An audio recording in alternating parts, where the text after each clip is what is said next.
Now these examples are going to be the same strategy as before, except they're just going to be more difficult as far as working with your exponent laws. You're going to have more of your exponent laws come up, but the strategy is the same. We want to get both sides of an equation with the same base.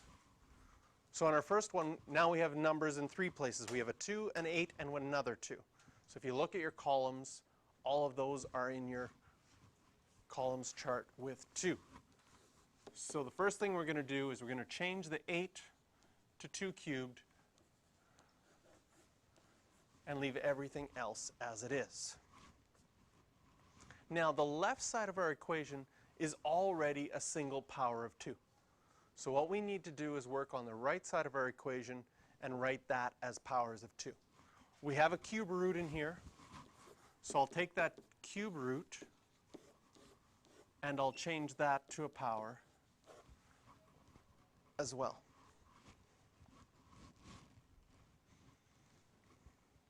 So we used our exponent law to change the cube root to a power of 2. We still don't have a single power on the right-hand side, but now what exponent law do you see? We've got to add them up because the bases are the same and we're multiplying.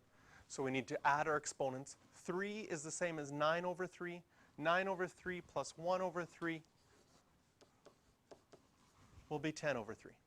So now we've got a single power on both sides. Our bases are the same.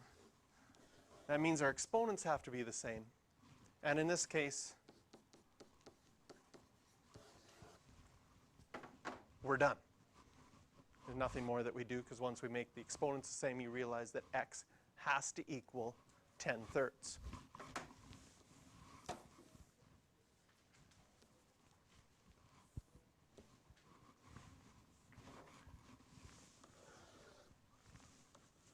For our second example, now our numbers are 125 and 625. Do those happen in the same column? Yes. So the first thing, again, we're going to change things to their powers of 5.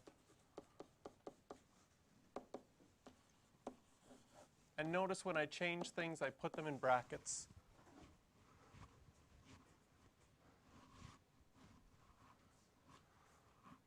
Next thing I'm going to do is I'm going to use my exponent laws to get rid of the square root and the cube root. So on this side, I'm going to have 5 cubed to the 1/2. That is still to the power 2x plus 1. And on this side, I have 5 to the 4 to the power of 1/3.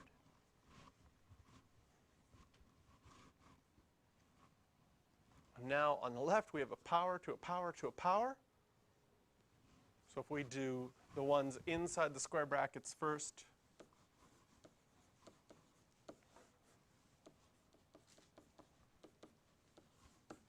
we multiply on the right-hand side too.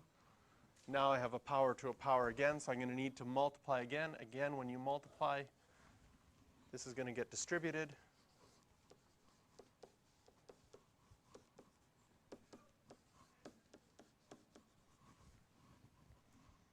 So we've succeeded in getting both sides as a single power with the same base. So once you've done that, then our exponents have to be the same. But unlike the first one, it doesn't work out to just being a nice number that you're done. We still have to do work now and say that 3x plus 3/2 has to equal 4/3.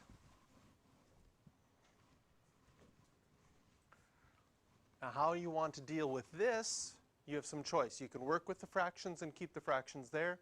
You can multiply to get rid of the fractions temporarily. What would you like to do? Would you like to get rid of the fractions? What could I multiply everything by to get rid of the fractions? Multiply by 6. So if I multiply this by 6, this by 6, and this by 6, I'm going to get 18x plus, well, this will be 18 over 2, which will just be 9. This will be 24 over 3, which will be 8. Move the 9 over, divide by 18,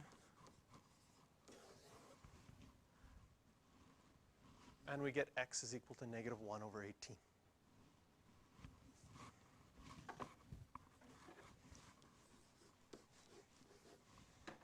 So try number 9 and 10 with these more complicated exponent law ones.